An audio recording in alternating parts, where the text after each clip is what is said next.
let's get started. I'm Rohit. I'm the founder and CEO at Morphle Labs. We build automation for anatomical pathology. To be specific, we have recently launched Robotics. It's a high throughput automation for microtomy, from blocks to slides, unstained slides, in a completely autonomous fashion. So in addition to microtomy, we have the second part of the discussion is going to be more around, what happens to the slides beyond microtomy. So we have slide scanners and the digitizing the slide scanners, and we have a unique success story from one of our very early and one of the largest customers. So Matt is here from team Oculus to talk about that. And I think with that, let's jump to the fun part. So this is a video of robotic microtomy. So I think it ran ahead. It ran ahead.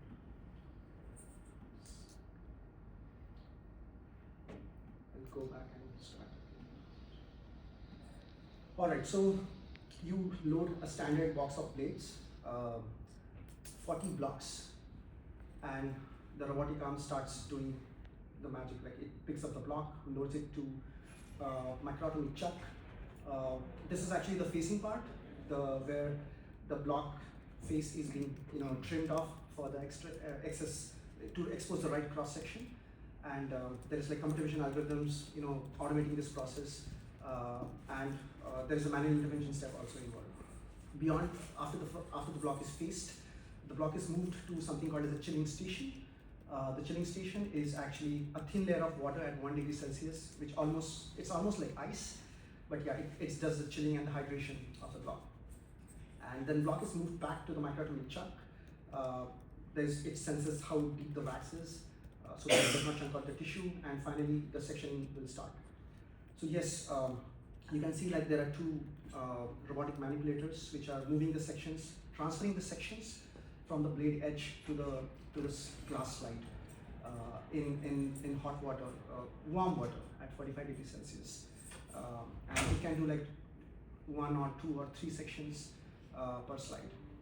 So yes, the slides are drawn out of water, and the block is switched to the next block, and then the cycle goes on. The slides are picked up by another robotic arm, and they are moved to a barcoding station where the barcode is etched onto the slide based upon the block barcode, which was originally in the chuck. So yeah, finally you have a standard stainer cartridge, a Sakura or a Leica or anything else, and then you can just push it into stainers. So yes, it's a complete end-to-end automation of microtomy process. So yeah, it's a powerful machine that delivers a lot of value, I would say. But yes, all right. So I mean, this is important to understand that we have not changed the science of microtomy. We are still using a microtome. We are still using a variant of water bath, if I may say, and the robotic manipulation is very similar to how a histotech does things. So, and this is actually powerful because it allows us to make it extremely comprehensive in terms of coverage of protocols. So right from controls, ICs, levels, beepers, recuts, all of that is possible. So except few extremities, I would say nails, we have successfully cut uterus and all the funky tissues, brain, everything is possible. So yeah, and it's a cherry on the top. There is no extra consumable. It's all using standard blades, slides, and blocks, and the cassettes basically. So yeah, I would say it's a pretty comprehensive technology that applies to any standard lab, any standard AD lab. So yeah, let's take a minute to understand what's happening behind the scenes and what made this, I would say, a complex piece of technology possible. So I mean, we have 2 videos here. One on the left is basically a video segmentation model. It's a very mundane task of happen into slices, but understanding each slice and the structure and the shape of the slice and deriving that in real time at 60 frames per second, if I may say that, which is basically like less than 20 milliseconds to process a frame and derive all the information. Like it's much faster than an average machine learning model that we use on our phones. So this is real time stuff. So yes, this has become possible with like the state-of-the-art machine vision models. I think what happens inside a robot is something similar, but yes, I mean it's on the same lines, but it's adapted to the whole, the domain of microtomy, the sections, the tissue, the defects, the blade marks, like Venetian bands, everything is basically handled as part of this machine vision model. And the second part that made it possible are the precision robotic arms. This is actually something that really became a big thing in the last 10 years. I mean, robotic arms have been, industrial robotics have been there, arms have been there around the world for a while. But what happened in the last 10 years, I would say, is that the arms have gotten smaller and they have gotten extremely precise. So something like handling a blade or like even like cutting, like there are various aspects of the process which needs extreme precision. So yes, we have arms that can do like 5 microns precision. And these are 6-7 degrees of freedom arms, which is basically the most articulate, not most articulate, but articulate enough. It mimics the human hand. Human hand has 7 degrees of freedom. And what we use in Robotom, the arms have 7 degrees of freedom. So that is extremely powerful because we can add more stations to do multiple things, and we can just extend the technology on the go. This is going to be very important for the future integrations with adjacent product lines. So we'll talk about that towards the end of the session, but yes. So this is an extremely, I would say, like a critical piece of the puzzle that helps us build fast and build very high quality systems. The speed of innovation has been like amazing with all these advancements. So yeah. Beyond this, I think it's this is again like very important. How fast Robotom is really, and what drives it. So yes, Robotom cuts like 60 blocks an hour in an average lab setting.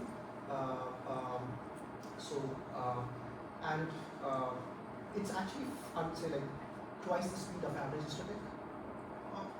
Not average, I would say, like the good histotechs, and probably 3 times the speed of the average histotech probably. It again depends on scenarios and different labs, different settings. But yes, and why? And this is all with a single microphone inside it. So the whole robotic microphone has a core engine which is similar to a regular microphone. And why it is faster? So I think this is another interesting bit.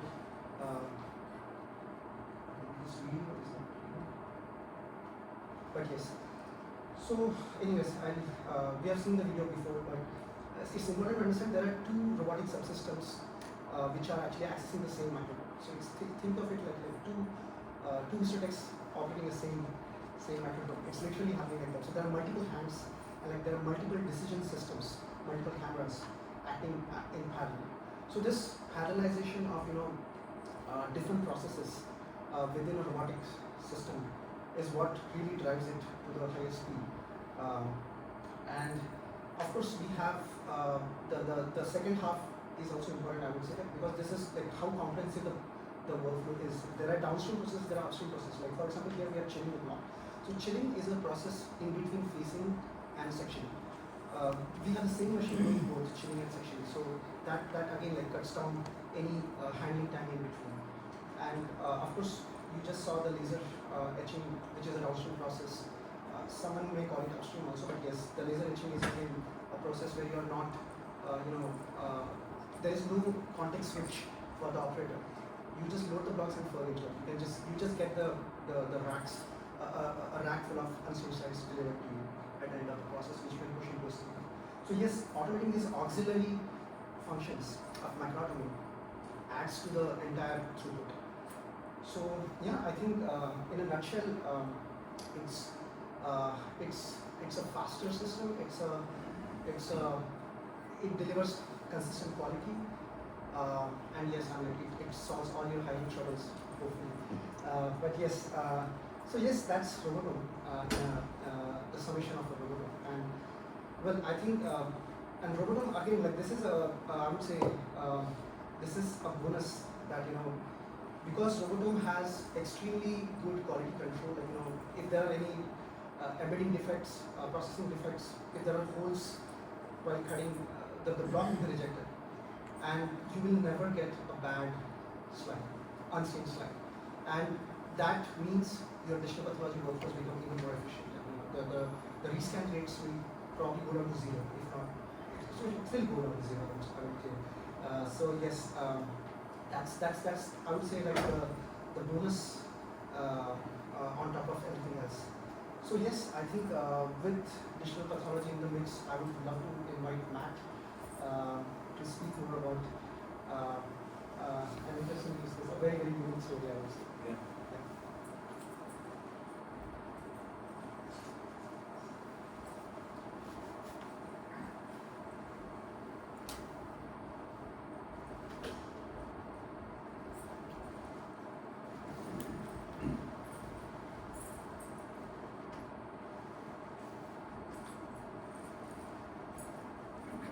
You guys hear me okay?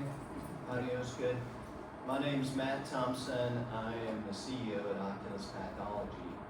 And Rohit talked about automation and microtomy, and he's got a great vision of really automating the entire process in the laboratory until images, the slides are scanned and pathologists have access to the images. And so I'm going to talk about the imaging digital pathology piece and our journey along that path. And so before I do that, I'm going to tell you a little bit about our company, how we operate, give some perspective on that, kind of our functional scenarios, how we've evolved into digital pathology, some of the goals that we had set up, our selection process, and operational use and outcomes. So a little bit about our company. We were founded in 1948. Up until last year, our company was known as Clinical Pathology Associates, and we rebranded to Oculus Pathology. We're headquartered in Austin, Texas. We are physician-owned and operated. Our clients consist of hospitals, surgery centers, commercial laboratories, physician offices, and that's important because when you think about your delivery model of pathology, how many people here are with pathology groups or, so our service models are, is a little bit different for a hospital than it is for outreach or outpatient clients, physicians, and surgery centers, commercial labs that we service. And so digital pathology plays a slightly different role in how we roll it out in each of those scenarios. But I'm predominantly going to be talking about hospital use case and what we call our outpatient laboratory use case. And then our service area is throughout Texas, coast to coast, predominantly in Texas for our hospitals. Talking about how we evolved through that. Our outpatient laboratory services clients from coast to coast and internationally. And then we've got 45 pathologists with a wide depth and breadth of subspecialty expertise. That's an important piece of what we do in digital pathology. We also have teaching obligations. So we all know the use case for teaching. The multi-unit microscope becomes obsolete. We're using screens and images, and we really don't even have to be in the same room anymore. And our pathologists serve as medical directors for 39 different hospital facilities. Some of those are large urban hospitals and large health systems. Some of those are small rural community hospitals. all but about 7 of those we staff a pathologist in. And then for the 7 that we don't staff, we still have frozen section responsibilities that are important and a piece of our journey. And certainly the hospitals have complex AP and clinical laboratories.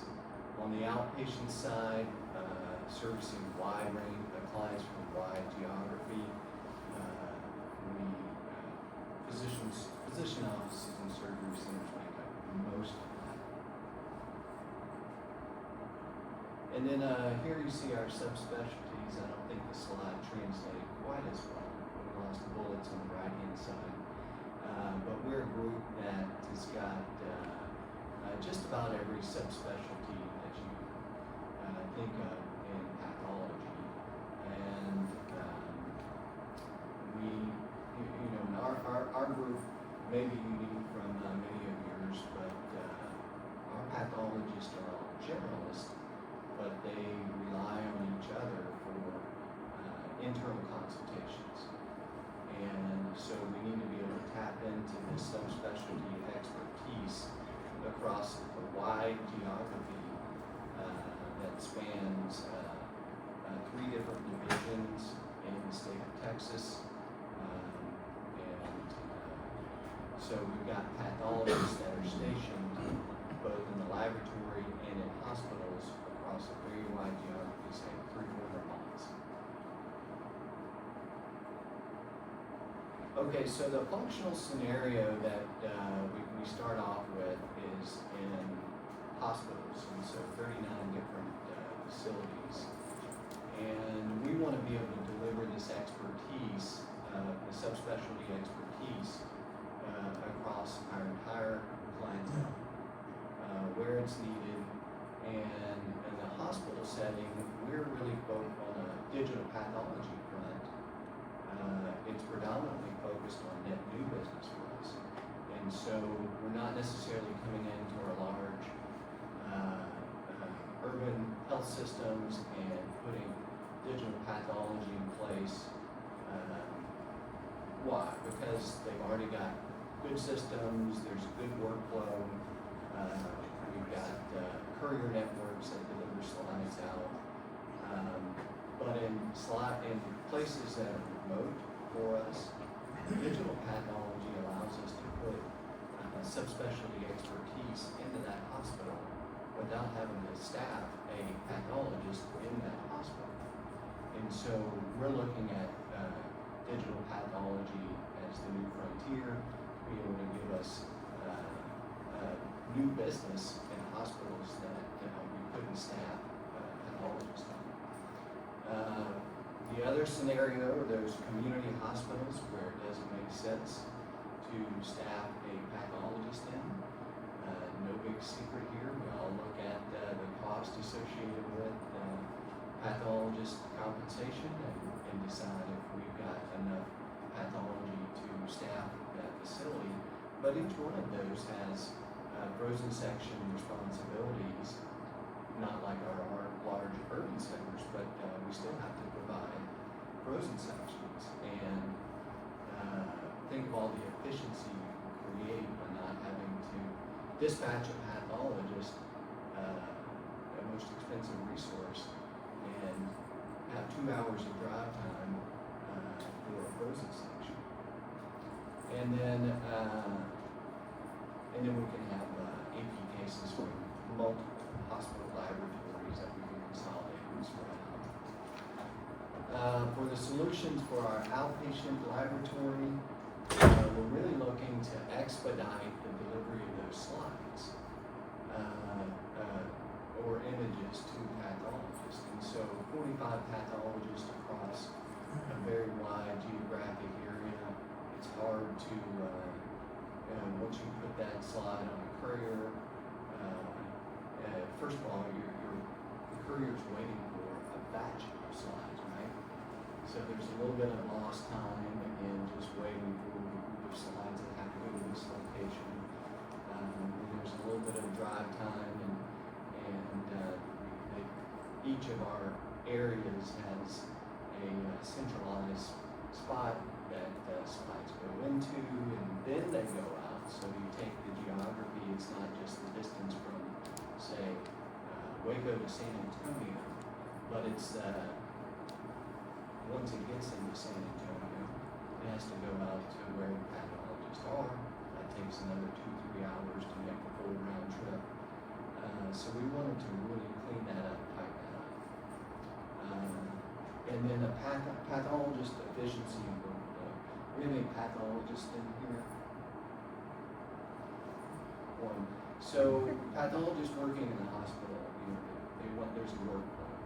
They want to get their slides first thing in the morning. They want to look and see what special stains are there.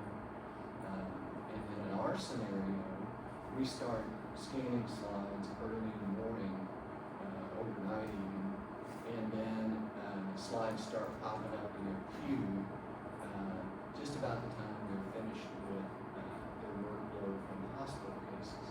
And so that really enables them to be much more efficient. So they're taking their really acute cases, they're processing those first, ordering their stains, then they've got their outpatient work that they're doing in between as the images are available. And then, really the goal is that we want to improve patient care. I mean, that's really what it's all about. That's the functional scenario for it. And so here you can see we've got hospitals throughout Texas, and our first use case for digital pathology is a pediatric hospital in Florida. And so 5 years ago, the hospital in Florida, Children's Hospital, the group that was servicing them didn't have any pediatric pathologists. And so every difficult case that came up, they're having to send that out for a consult. You all know that can take 14, 21 days. It takes a long time for that to come in. It's not great patient care, especially in pediatrics. And so our model was, well, let's put some digital scanners in there, and then we'll take over the pediatric hospital. I'll talk a little bit about how we do it operationally, but just from a patient care standpoint, those images are getting same day to our pediatric pathologist, and they're able to interpret the case, provide feedback to the clinician, order special stains, ICs, and the clinicians were just overjoyed with the responsiveness. In fact, for about the first 2 years we were there, many of them didn't know that our pathologists were sitting in the laboratory in the basement of this hospital. And we could get scans on weekends, and our pathologists are able to make very quick decisions for the clinicians and oncologists there. They were just really overjoyed the level of service they were getting. We're putting that specialty where it's needed. And it's really what it's all about. And since then, what we've tried to do is focus on, not every hospital is a use case for complete remote. I mean, there's a lot of factors in there. I mean, you've got to get PAs and lab techs there. So being the CEO, focused on the cost of it, not every hospital is, it's affordable for us to do all that. And so when we look at new opportunities on the hospital side, we look at it as either a fully remote option or a blended option. Whereas, when you think about staffing in hospitals, well, what drives pathology staffing in the hospital? The caseload. But you also have frozen sections, immediate interpretations, you have tumor boards, medical executive committee meetings, whatever other hospital admin meetings that they're responsible for. And so when we look at the workflow, not every hospital can be completely remote. And And so when we look at net new opportunities, we say sometimes it's a hybrid. So instead of having 5 hospitals or 5 pathologists in this hospital, we may have 2. And then use digital pathology to balance that caseload with other remote pathologists. So I've talked a little bit about the courier network. So in the case of delivering slides out to a lot of different people, we've got a courier network all throughout Texas, and they're going out and picking up specimens from our clients, but they're also delivering slides. So we've got the physical courier system built, but there's some natural delays in the process, including, this time period. If you're in this business, this time period, everybody wants their specimens picked up at 5 o'clock or 6 o'clock, or you can't just go in and say, oh, we're picking them up the next day. So the couriers get pretty tied up between, say, 3 and 8 o'clock at night. And then as the slides are being delivered out, and this kind of gives you a scale too, for those of you who know that Texas is not the center of the universe for everybody. So you kind of see how vast it is between, say, Dallas down to San Antonio and even to the valley. And we've got couriers delivering slides throughout that whole geographic area. It takes time. And I'll zoom in a little bit here. And so, our laboratories in Waco, and so slides are being prepared. I talked about the delay in times just in waiting for the group of slides. So the courier that's got to go down to San Antonio has to wait for all of the slides that are available in San Antonio.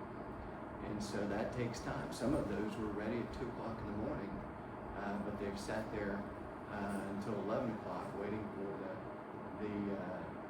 all of the other slides to be ready. Then they deliver them to Austin or San Antonio, and then there's a hub in each one of those spots. And then so there's a delay there because then, so there's about 10 facilities in Austin, there's about 10 hospitals in San Antonio, and that's where the pathologists are located. So then they've got to deliver those slides to all of those 10 facilities. Well, that's a further delay. So sometimes, they're getting constant complaints like, I'm not getting my slides until 5 o'clock. It's impossible for me to do all this work and deliver this turnaround time expectation that we want. And so, we started with the pediatric hospital in Florida, and it went swimmingly well. And so then we said, okay, we gotta take this process, this digital pathology process, and replicate that for our outpatient cases in our laboratory in Waco. So some of the goals that we had set up, this is operational focus only. I'm not going to talk about the research or slide storage implications of it. We started from an operational standpoint of why are we doing this? And it's to get rid of that delay and leverage pathology expertise where it's needed. We wanted to reduce the turnaround time. It helps us to load balance. So there's a shortage of pathologists. If you're involved in pathologist recruitment, you know that there are fewer and fewer pathologists, and it is more difficult, even for our desirable locations. It's getting more difficult to recruit. There's just fewer pathologists out there in the market, and so the way that we hope to address that is by load balancing and being able to put that expertise somewhere where it's needed without having to physically be on site. And then finally, it's pathologist workflow and efficiency. I talked about pathologists in a hospital. and they have a workflow associated with it. Well, if I can take those same slides, that my example from San Antonio, Waco to San Antonio, and if I can take those same slides, and let's say a group of them in Waco are ready at 2 a.m. Well, they can go right onto the scanner, and they just start scanning, and the pathologist comes in at 7 o'clock in the morning. They've got a group of images that are ready for them. They can start interpreting those cases. So those were our goals that we had set out. And then to identify how we're going to operationalize this for our outpatient laboratory. We're a large organization, we've got several committees, and one of those committees is our IT committee. And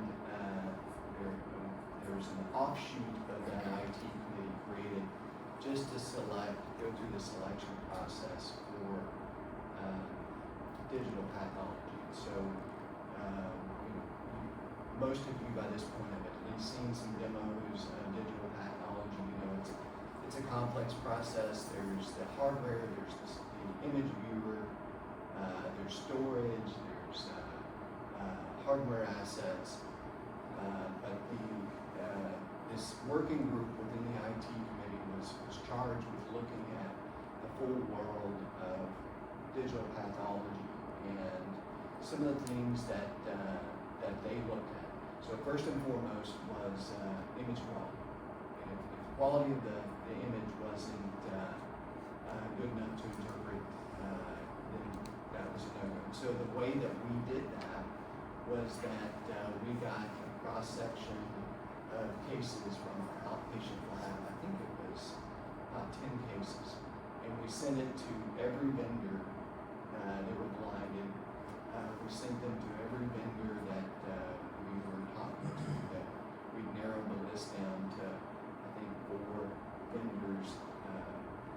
And we sent those slides out to the vendors. They were able to image those, and our pathologists were able to get a file and look at the slide.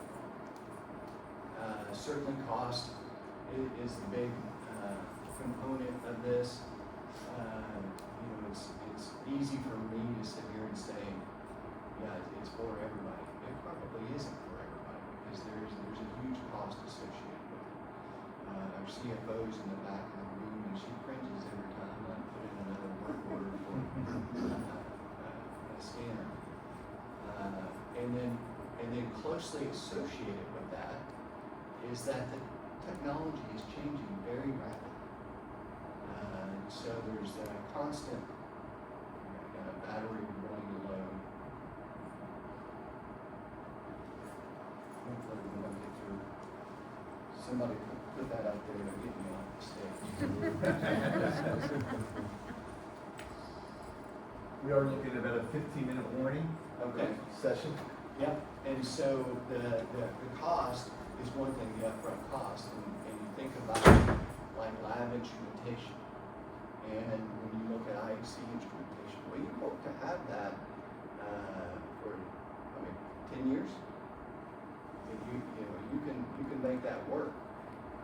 With your scanners, it's not so much. The technology is changing too rapidly that we understood that we were going to have to turn over pretty quickly, and so we needed a solution that would enable us to continue to turn over that equipment. The image viewer, it's changing rapidly too. In the Leica instruments, they had their own image viewer, and then they started recommending that you go out and look at other image viewers. And so then you're introducing this relationship where you have an image viewer, and there's some terrific ones out there, but you've got an image viewer and a hardware asset, and they have to talk to each other. As technologies change, they'll evolve, but you guys know interfacing those two is can be a challenge. And then finally, the storage. You've got to have capacity to be able to store those files. We are not currently using digital pathology for storage, long-term storage. We just need it long enough. We always have the blocks and slides to go back. So it's not a major factor for us. We like to keep the image on file for at least 6 months.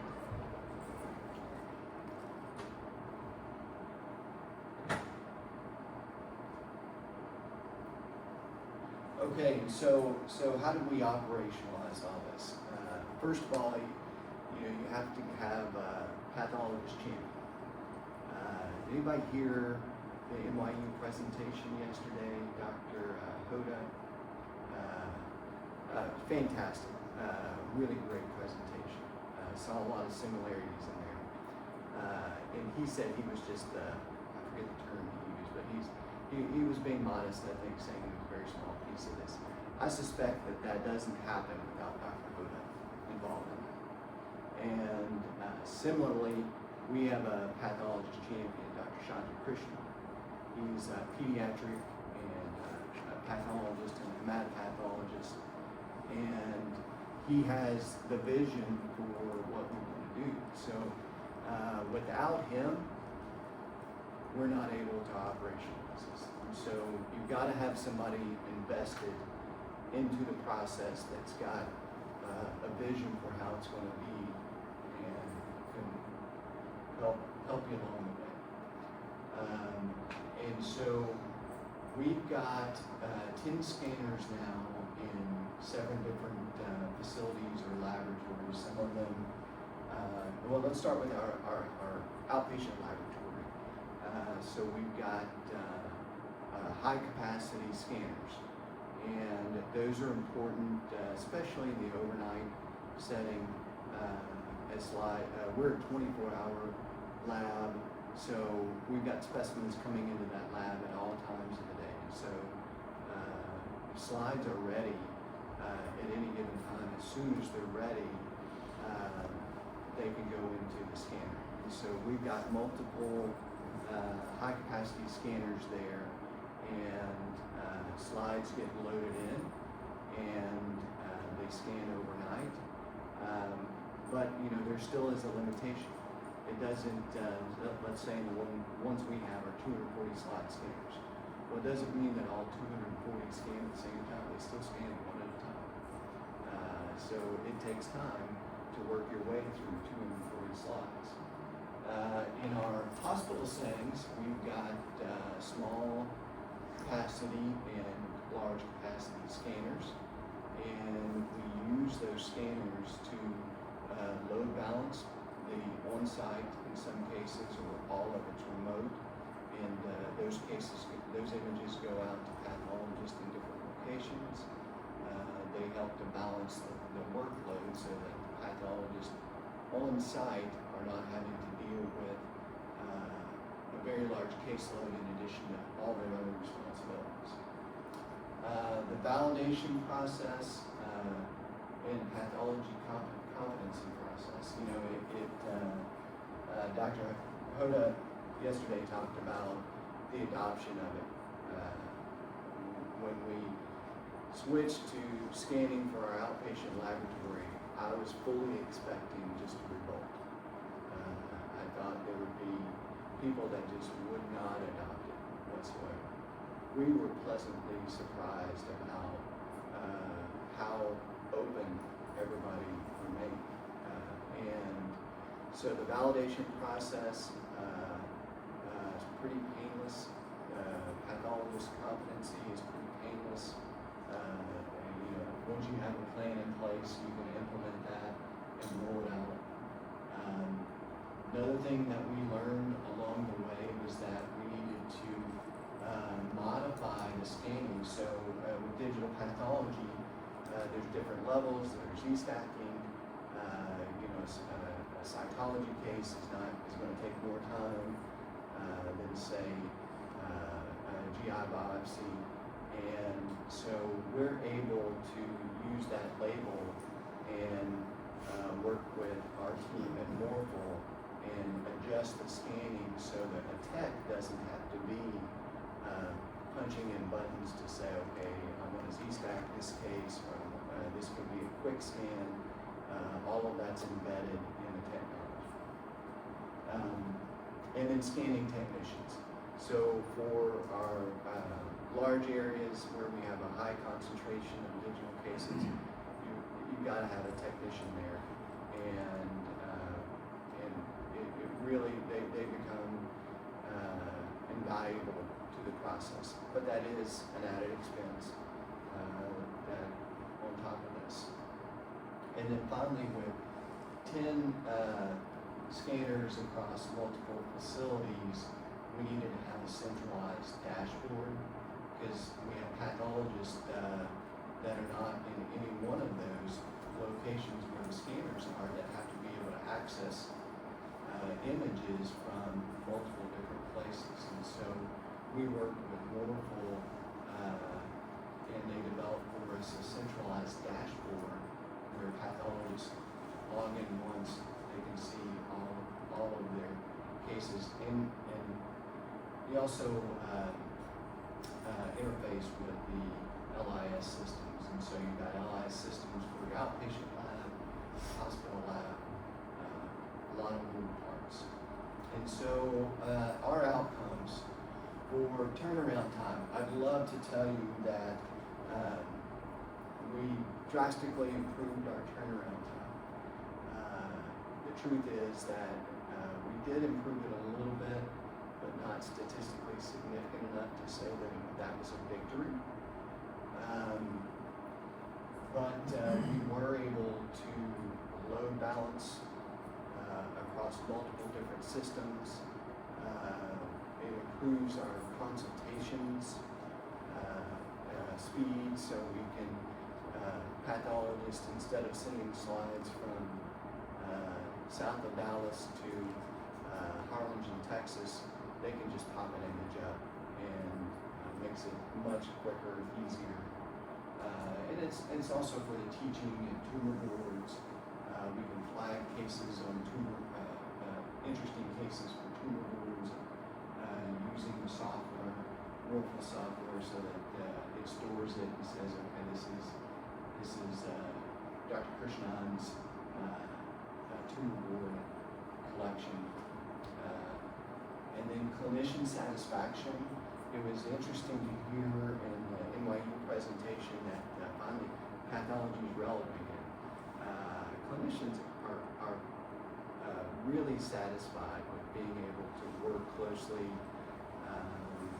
with pathologists and share images. There's examples in the pediatric hospital where they're able to deliver an image of the diagnosis, and even bring the pathologist into a video conference with the parents and oncologist, and so there's a conversation where our pathologist can explain the diagnosis and what they're looking at.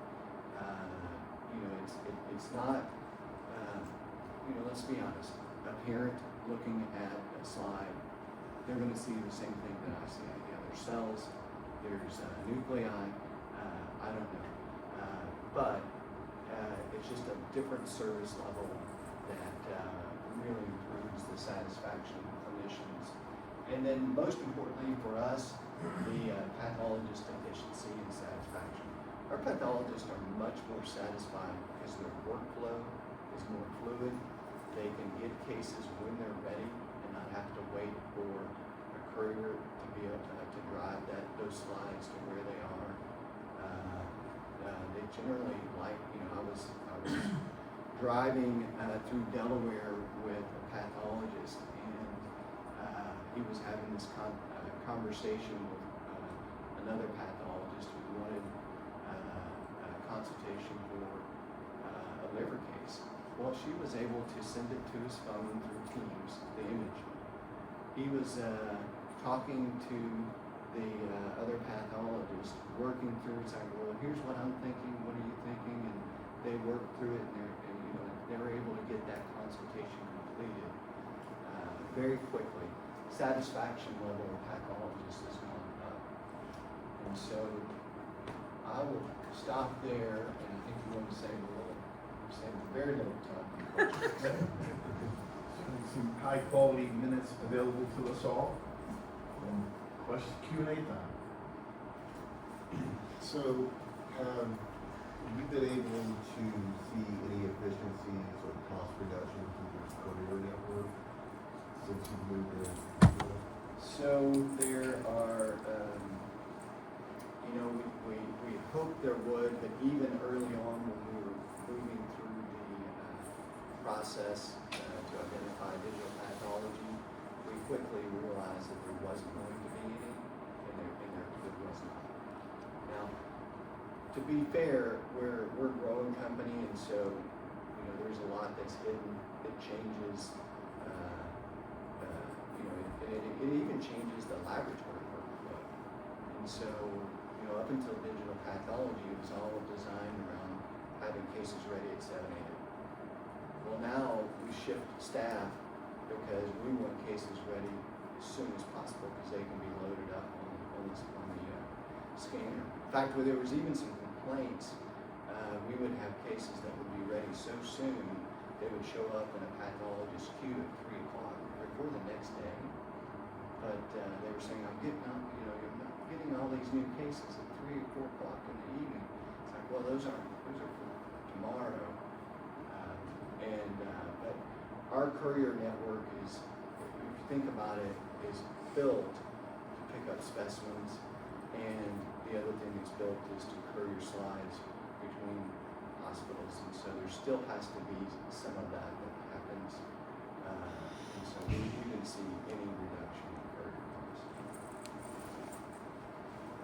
What's the staffing model at these sites where you don't have a pathologist but you have physicians? So we do use a scanner for remote processing. Is it a PA or a distance? So we do have to have a PA there. And what are they doing with the rest of their So they're grossing. They're still grossing. systems from that site? Yeah. But you can obviously see, like a small community hospital, we can't staff PA there. Yeah. I had a question about the robotics and